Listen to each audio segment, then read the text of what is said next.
mean, you try and take a Jocko-inspired photo, but you don't wake up at 4:30 in the morning, you don't wear a watch, and you eat donuts. Yeah, so good morning. Today is Thursday, June 23rd for me. Just so you guys kind of know where we're at time-wise.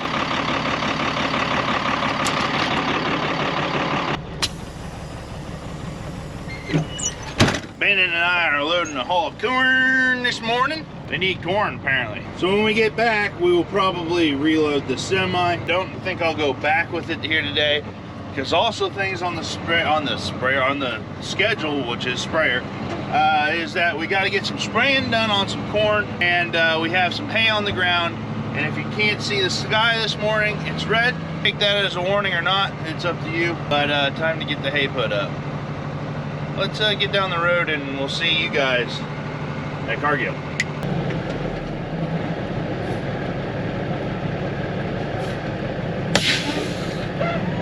Looks like we're gonna have to sit in line for this one. So it's probably gonna be like an hour-long sit, and actually you guys will see this, but we actually grain backed this onto it. Jimmy brought his grain back over. I was gonna bring it yesterday, but they said there's 9 lines in the south lot, which is way too long of a line when it's hot outside and a truck and no AC, so we waited to take it this morning.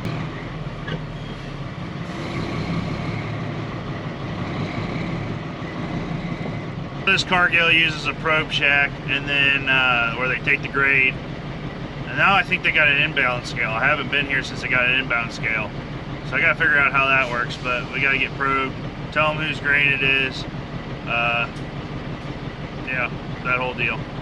That way you can get a check for your grain and you just don't donate it to Cargill.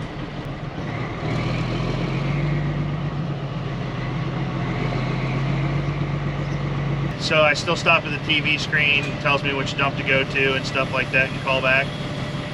And then it just, once I get the green light on the inbound scale, I can go across. Okay, that sounds pretty simple. So, all right, thank you very much, appreciate you. Yeah, bye. I see a lot of places use key cards to key in your information. This Cargill doesn't do that yet, but I'm guessing it's coming. But now we stop here at a TV, which tells us all our information. Which, as much as I appreciate you guys don't need to know all my information, so we'll figure out where we're going here. West, looks like I got some perfect corn, don't I? So, hey, thank you very much. We'll head west. Yep, bye. 15% corn on the money. We got that good corn, Bubba.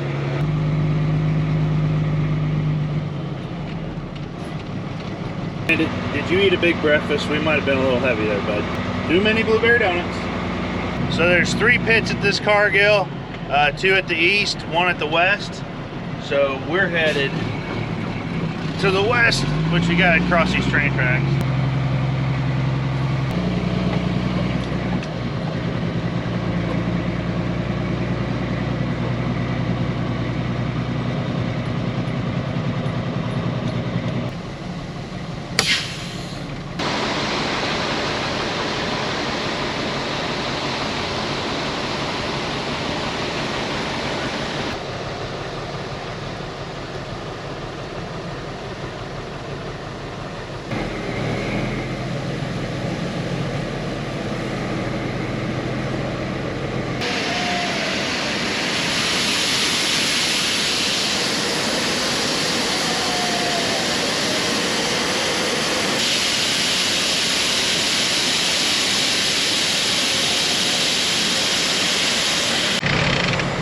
The west pit might be the fast pit now.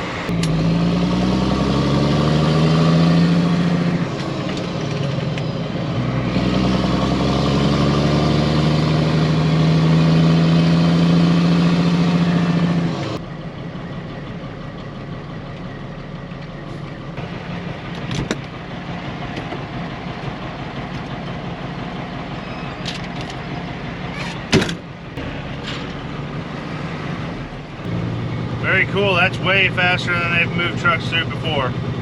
Way faster. Very cool. Let's head back and load some grain.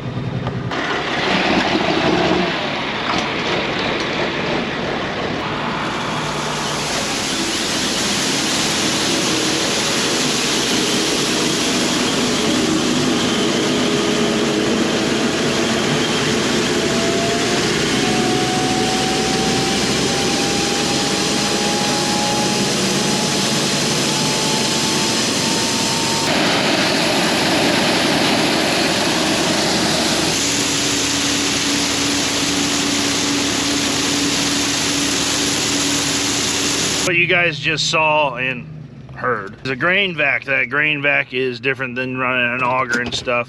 So it actually sucks the grain out of the grain bins, because those grain bins don't have an unloading system. Then it augers it or can blow it up onto a truck, different things. Don't use a grain vac at all, really, ever. We have to for this scenario.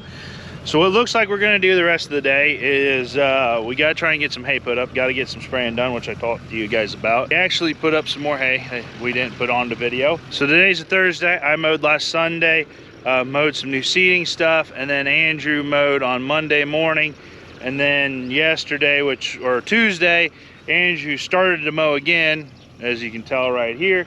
And I happened to click on the weather icon, which it showed absolutely no rain if you looked at it, but if you clicked on it, it said there's a 50% chance of rain that evening. That 50% chance of rain, which a few people texted me about, actually came through. It was very variable again. 1/4 of an inch to 1 1/10 or something like that is what I've heard.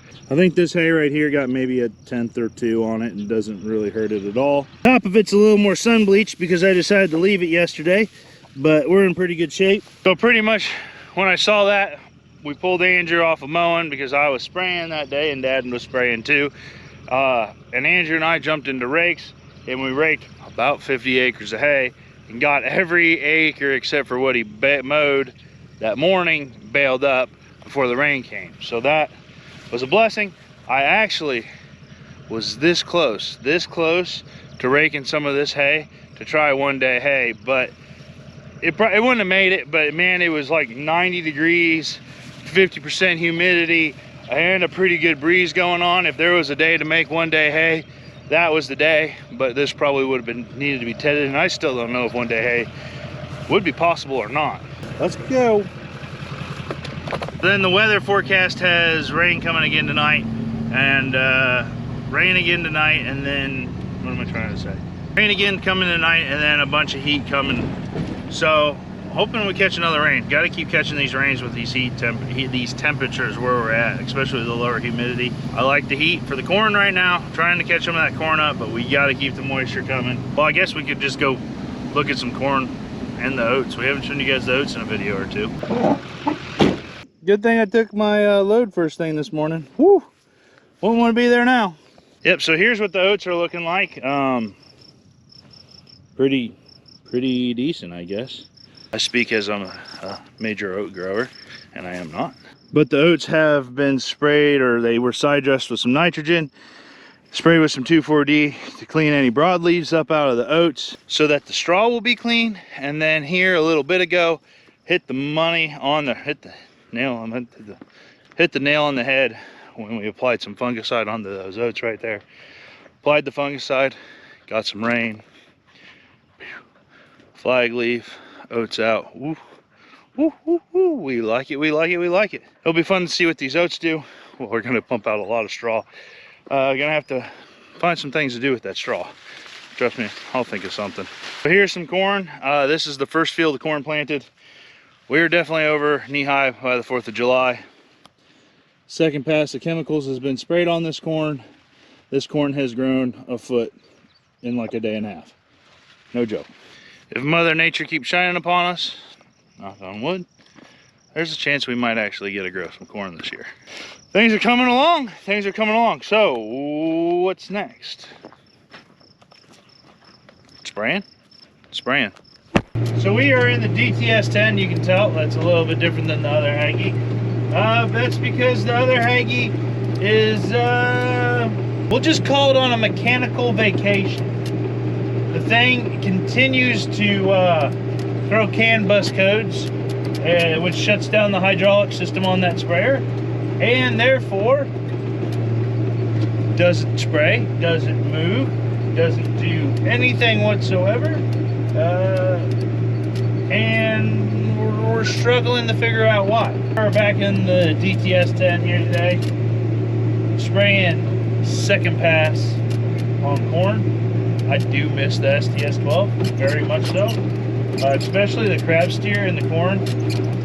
But you can't spray with something that don't move. A couple things different. This is an 80-foot boom instead of a 90-foot boom. It's lighter. A little more nimble. Yeah, I like this sprayer on smaller fields. Well, I don't have any issues with the 12 on smaller fields, but this thing on smaller fields is really darn nice. But let's take a minute to pause here for a second. And last fall there was a pattern tile job that I did, and I did some videos on it. Right there is the flat that we did. That's it right there. That is some of the nicest looking corn. Wow. That's all I need. That's all I'm gonna say about that. Yeah. I think I'm only gonna spray another 250 gallons. Dad's gonna take this over, and then I gotta go catch up with Jimmy and Andrew, who should be, maybe, possibly, getting ready to bale some hay. But anyways, this corn's looking fantastic. So top out of this haggy and into the hayfield.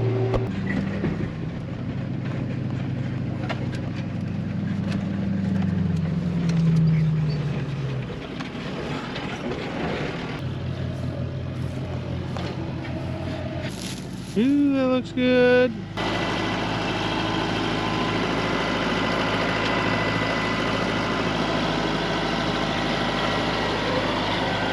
So I believe we talked about this in previous videos. I think we have. This is an 8 bale inline trailer. Andrew or whoever's loading just shoves 8 of them on, shows them all the way forward. This has the electric over hydraulic dump on it, so it rolls them off to the side.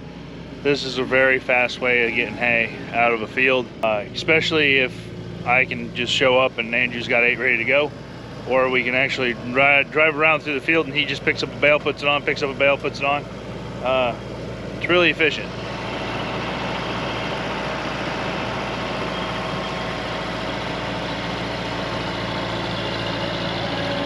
Because the majority of the time when we do hay, a goal of ours is to have that hay baled and off of the field the same day, so that there's nothing sitting on seeding. You don't track down the seeding after it starts to regrow.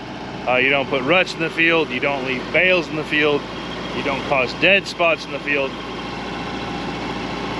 In my opinion, it's just a professional way of doing it. And we can get her done.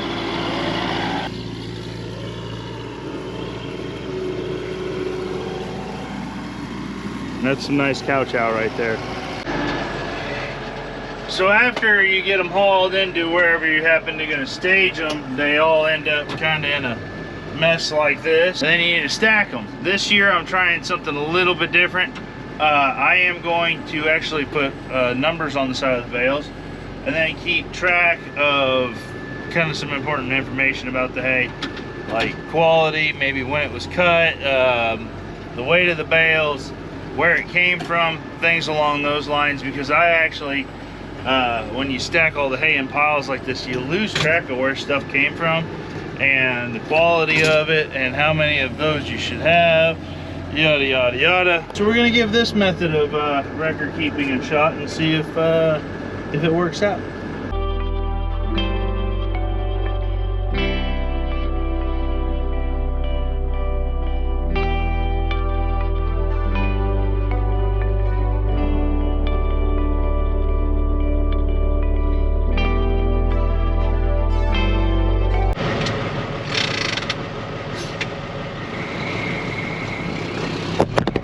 Cargill first thing this morning. They actually closed, but they sent out a text message. At like 5:30 it says don't come if you aren't on your way. We're not going to take any more trucks. Luckily I was on my way, so I'm definitely not the last truck, so people haven't gotten that message. But gotta unload this load and then we'll see what kind of trouble we can get into today. East pit today, bud. Like these pit.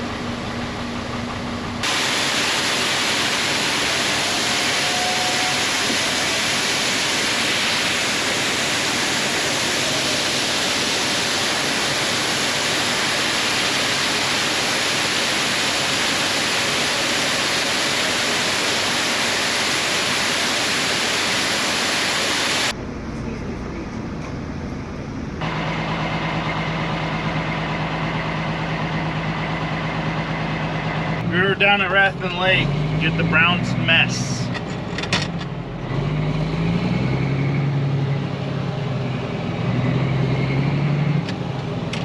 It's good.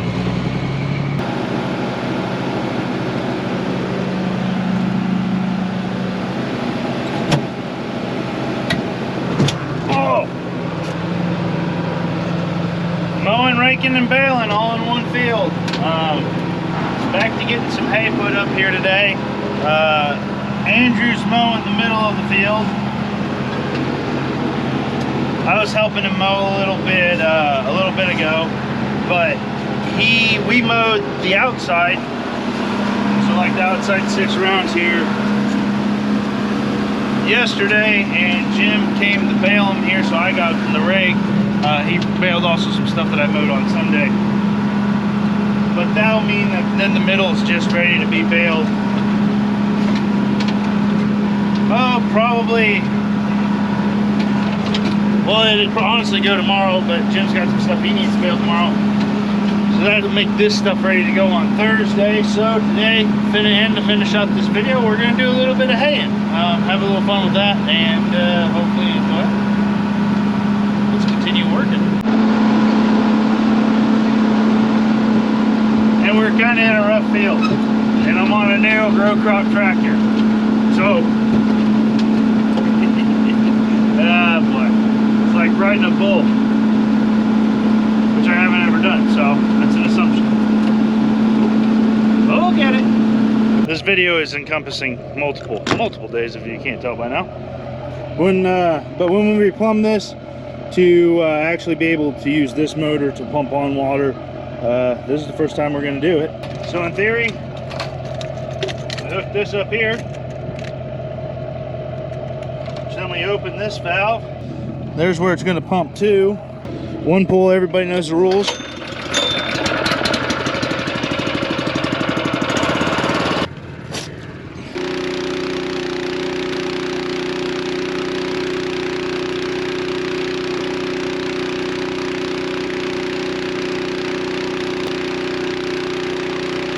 Eight minutes. So you could have that thing filled and out of here in 10-15 minutes. Talk about being a couple of spoiled pups right there. Huh.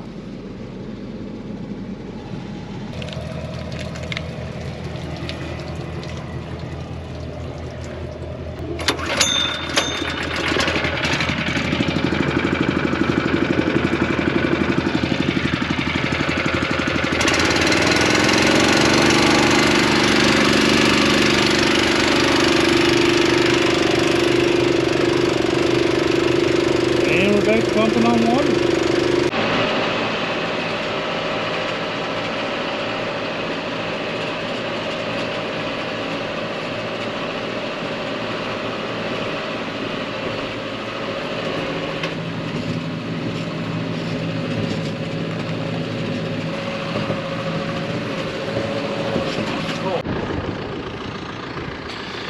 Well, Jim's getting the last bale down there. Sorry, I was planning on flying my drone for you, but it's really breezy out here today. Put up some really nice grass hay. Yield seeding to be a little down here this year, but what do you guys think hay prices are doing, or what are hay prices doing in your area? Haven't had any hay at auctions or anything like that to see what auction prices are going to be, but I assume, or I feel like hay prices are going to be higher this year. They about got to be with the fertilizer prices and stuff like that, but let me know what you guys are seeing for hay prices. Good morning, YouTube. Helping Ben move some hay bales today. Got a load on the truck.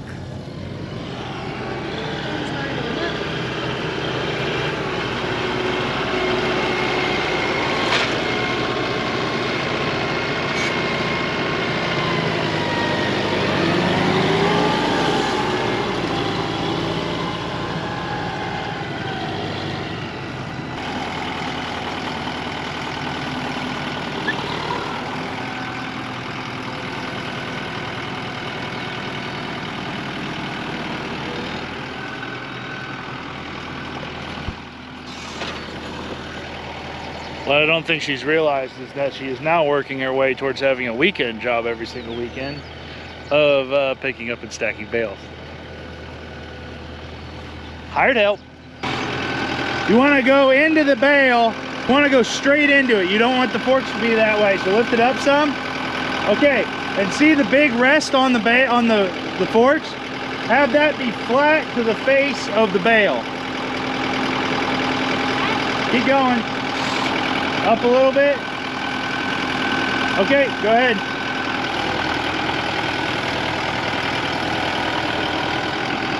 All the way in.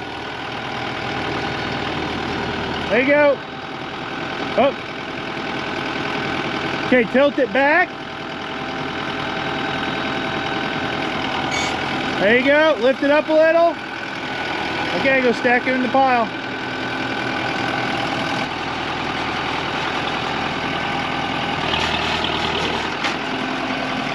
That was terrifying.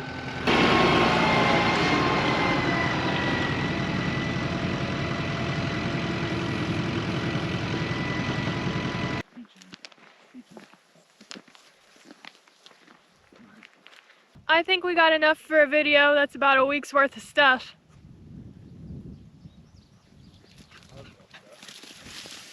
Oddball things. I gotta drive a tractor and like actually do something with it. I think it's been a full week of oddball stuff in the video. This is a week later with these oats. They've definitely filled out. You know.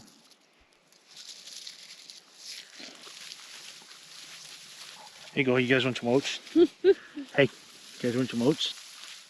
Some oats? Yeah? Things like that. Yeah, man. Yeah, but these are the oats. 7, 10 days later or whatever. Starting to get a little bit of color into them. Starting to fill out. Then we looked at the corn too.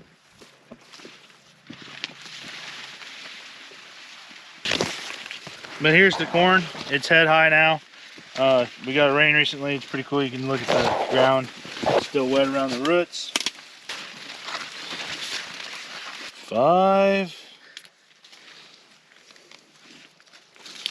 6, flag leaf, tassel. Won't be too long and we'll have to be spraying some fungicide on the top of the corn if we can get a haggy going.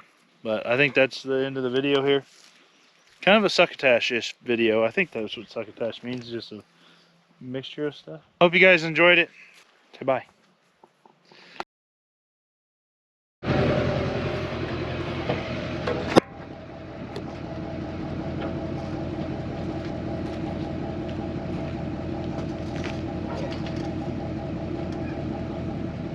I'm not sure we should.